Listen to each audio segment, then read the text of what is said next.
Welcome back, Thunder fans. Here we go. Round 2. Thunder versus Lakers. Obviously, number 1 seed here, going against the 4 seed. So we've got the home court advantage. We took care of the Suns 4-0.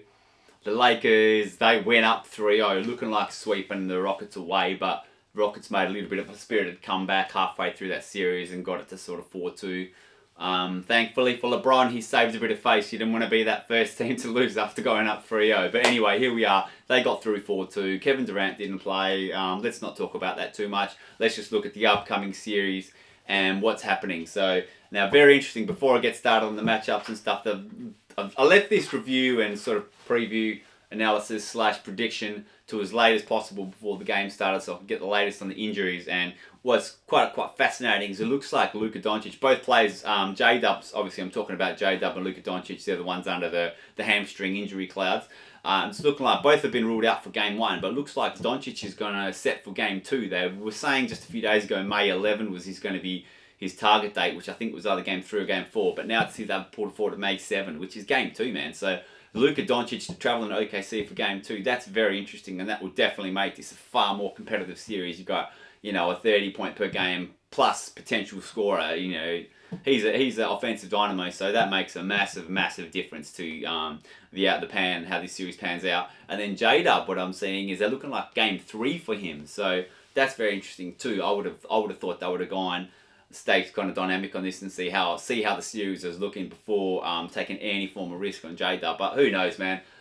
We go up 2-0. Jdub, they might not play him for the rest of the series, who knows. Anyway, let's look at this series coming up, what I think is going to happen, how the matchups are going to go, who's going to have a big influence here, and we'll go from there. So we'll look at the Lakers now. The Lakers starting 5, they're very good, man. Look, they're not, you don't make the second round of the playoffs and just be a chump team. Everyone's saying this is going to be a sweep, we're going to crush them.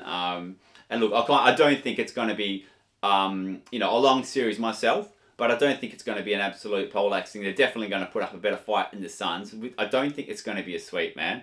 But look, let's have a look. So we got Ayton coming in at center. I can't see him having a massive impact on this match when we've got Chet and Hartenstein inside. Ayton's a good player, yes, but we've just got a two-headed monster there to battle him down, and he struggles with consistency, Ayton.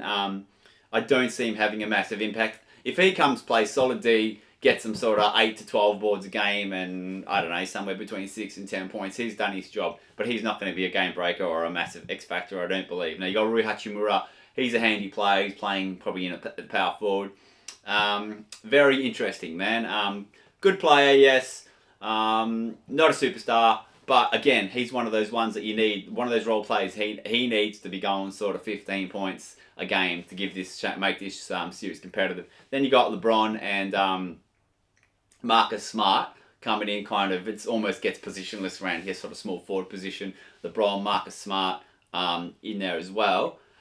LeBron's playing very well, very solid, man, and Marcus Smart is playing out of his skin. He's the biggest X factor for me in this series from the Lakers' point of view. He's playing elite defense, man. He's stealing everything. I've been watching him, and we've got to be very careful of them because it'll bring back the TJ McConnell vibes from the NBA Finals last year, man. This guy's a hawk, man, and he's up there defense-wise with some of our elite perimeter defenders as well. He's a very, very good player. And he's scoring some big numbers. He's put up 20 points here and there, and he he went up and blocked a shot. It was amazing. Yeah, he's playing out of his skin, and he's hustling, he's getting loose balls.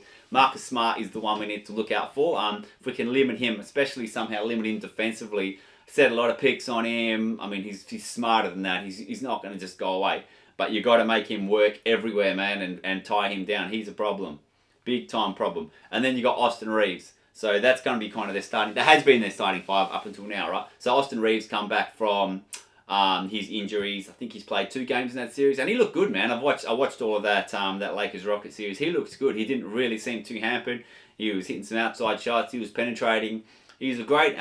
He's a very multi-talented player. He's a triple threat: pass, score, dribble, shoot, pass, dribble. He can do everything really. So we've got to watch out for him, man. He's very dynamic, and then once you go past that 5, you start to drop off a bit. Now this is where Luka will come into play. So I will talk about Luka now. So obviously he'll slot straight into a starting point guard or shooting guard role. He's a beast, man. He can score 25 points with his eyes closed, 10 assists. He's not going to give you that much defensively, but that's not his game, especially coming back from a hamstring injury. I'd imagine he'd be focusing all his efforts on offense, which he does anyway generally, but he'll change the landscape for them, something just wicked, man. Now when you go past that starting five, there's a big drop off. They're not that deep. You've got I'm just checking. Luke Kennard, like great shooter. He's probably their most impactful bench player. Luke Kennard, he's a good player, good shooter. He's a bit underrated to the other aspects of his game, but yeah, we've got to keep his his open three balls down, man. He can shoot at sort of a 40-45% clip and do a lot of damage to us, man. We do not want him open anywhere. Baseline, 45-degree angles, top of the key. He's a great shooter, man. Spot up, off fakes, and he moves well without the ball. So you got to watch out him. He's coming off the bench, and you do have to really, really worry about him. Now they've got that Laravia. He's very consistent. I don't see him doing a whole lot of damage to us. And all of these bench players I'm speaking of, you look at the players they have to come up against on the Thunder's roster, their bench, and that's just, they're so much more talented. Like, no massive knock on the Lakers, but a lot of our bench players would start in many, many teams throughout the NBA, man. So their bench are going up against, starter quality, starter level players. It's they're going to really, really struggle. They're just not that deep. They've got Jackson Hayes. He can come in and be a bit of a spark plug.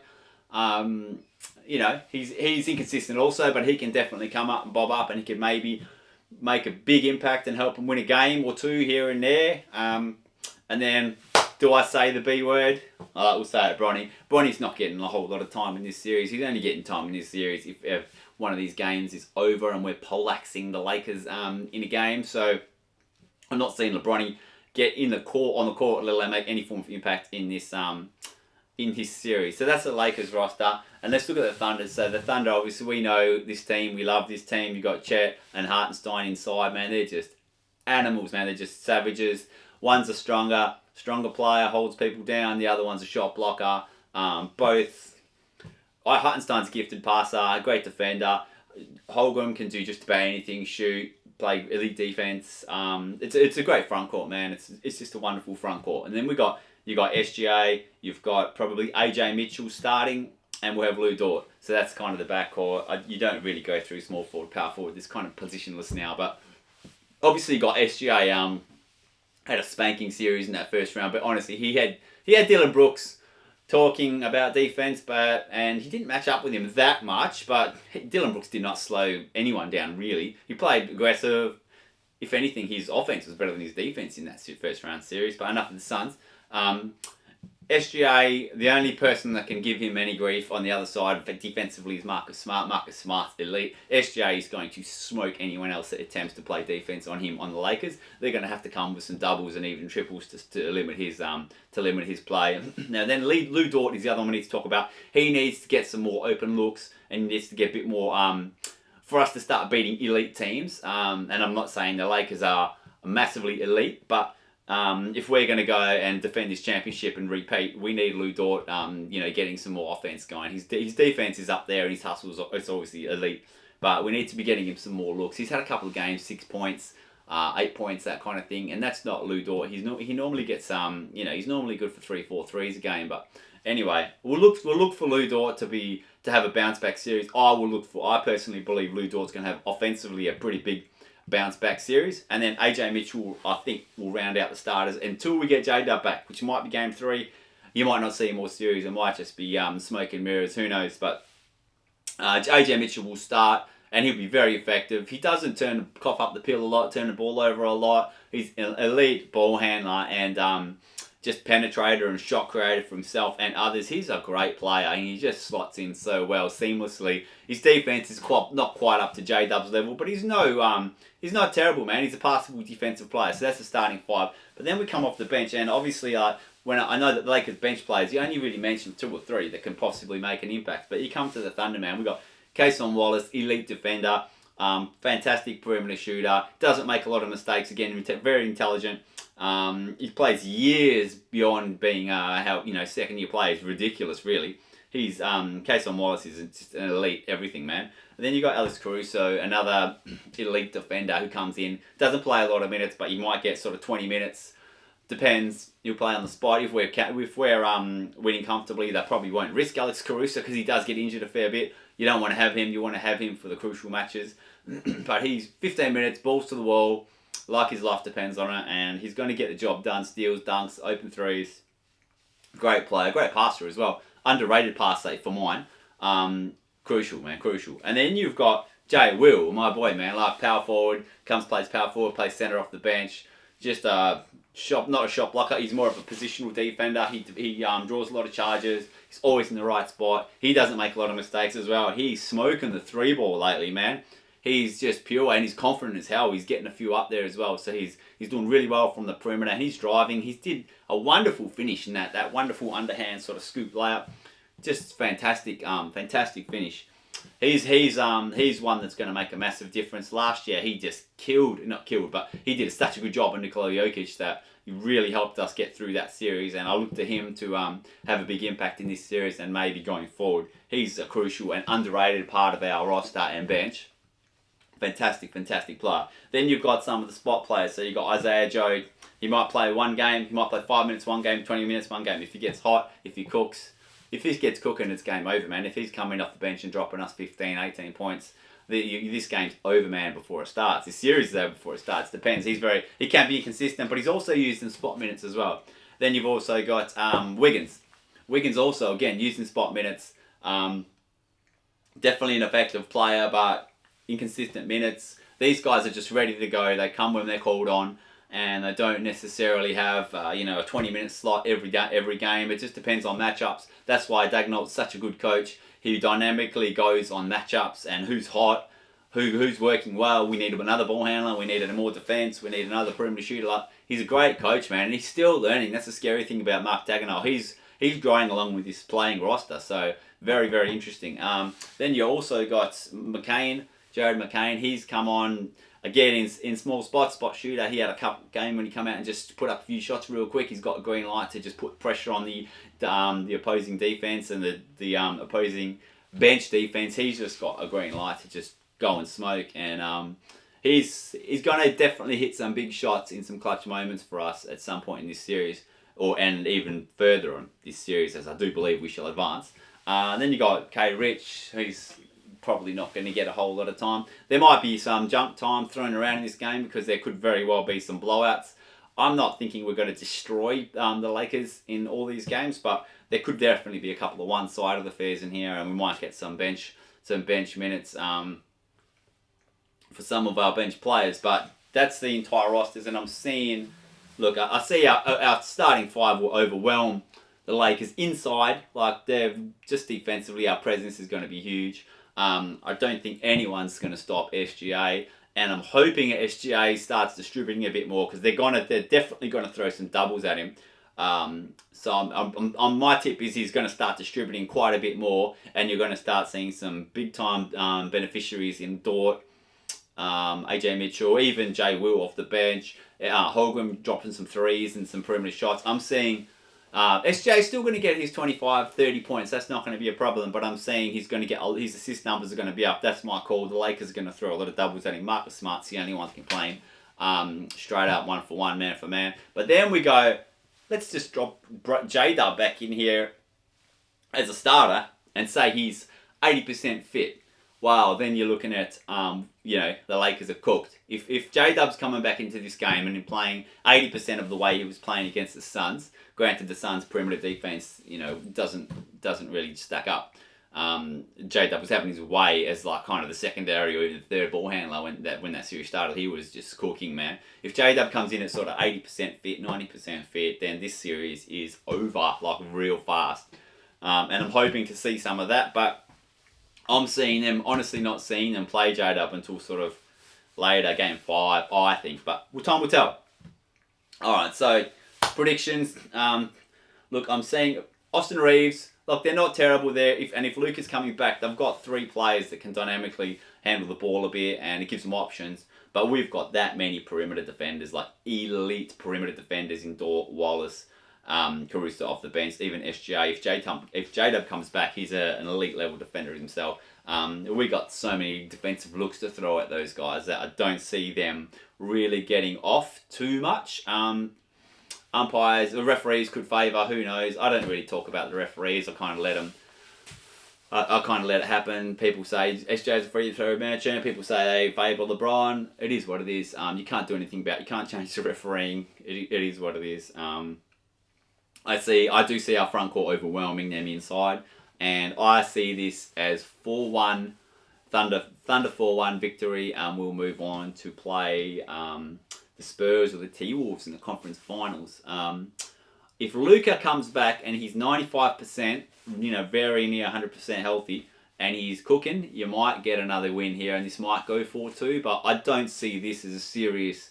I honestly don't see this series as a serious threat to us actually losing as champion and not defending our championship. I can't see them losing this series in any circumstance, and that's even Jdub not coming back and Luka coming back. I still don't see us losing this series. We're too deep. We're overwhelming the front court. We have too many perimeter defenders for any of their perimeter offense to sort of take off and get a hold and catch fire. I got a 4-1. Let's see. I'm going to do a wrap-up after every single game because I love this thing, man, and I am hell addicted to this. So I'll do a wrap-up after every game, but I'm seeing it as 4-1. And yeah, we're going to move on. Now, I would have said we're going to move on and play the Spurs, but bloody Anthony Edwards, man, that guy's like an elastic band. He's hyperextended his knee. It looked nasty going for a shot block. And he's come back. He's played in game 1, man. Like, he's playing in game 1. Game 1's happening right now. And when I looked, I think it was half time. It was quarter time. And the T-Wolves were up by 1 point. I stopped watching because I wanted to do this video, so I couldn't say I cheated and I knew the score. 1-0. At 1 point up at quarter time, and Anthony Edwards was playing game 1. I didn't think Anthony Edwards was going to be coming back till sort of game 5, if you're lucky, and if the series was even going to make it that far. Like most people without Ant and without Dante DiVincenzo, they would have said this is a 4-0 sweep. But T-Wolves are going to give them hell, man. They're a deep team. Look, I still think the Spurs will get over them, but the T-Wolves could definitely pinch a game or two off them, and this could definitely go 4-2. I'm not willing to write them off, man. I could not believe how they handled the Nuggets when they were full strength. And then I actually didn't think they were going to beat the Nuggets in Game 6, and they beat them mightily. The interesting thing is how is Gobert going to handle Wemby? Because Wemby's obviously very, very agile, and Gobert was able to handle Jokic because he's a bit slower and he's predominantly inside here. He does stretch the floor and shoot the threes, but he's predominantly doing his work inside, and that favours Gobert. But Wemby's all over the court, man. He's playing like a 6'4" guard, isn't he? Like the way he handles the ball, pulls up the three and stuff. I'm not sure Gobert can go with him. That's what I think will be the problem. I think Wemby's going to probably get going more so in this series. I mean, Portland was not a challenge for him, but I think Wemby's going to really get cooking, and that's not good for Thunder fans because he's going to have his confidence up and he's going to be sky high. But that's all right. We'll be waiting with Chet and iHeart and Jay Will. So I'm still seeing Spurs Thunder. And I'm seeing us make the finals and defend our championship going back to back. But look, early days, 4-1 in this series. See you tomorrow, man. After tomorrow's game, we talk some more NBA, eh? Cheers, guys. And yeah, thank you. I had a lot of love from Thunder people messaging me saying, I'm from OKC, loved your analysis on the game and great injury update. Well, thanks, guys. It means a lot, man. I'm obviously over in Australia and I watch it from afar, but my heart beats for this team. I absolutely love it. I'm a hooked, hopeless basketball fan. I have been NBA lunatic for 35 years. I was a Sonics fan, and then obviously the team got moved and I came across with them. I'm in Australia, man. I had no allegiance to the city. No offense to Seattle or Oklahoma City. I just love basketball, man. So I followed this talented young group of Westbrook and Nick Collison at the time. And it's built and changed and built. And look at us now, man. We're a freaking juggernaut, man. And oh, man, I'm all for it. Let's go, guys. Let's get this back to back. I'm pretty pumped. Cheers, guys.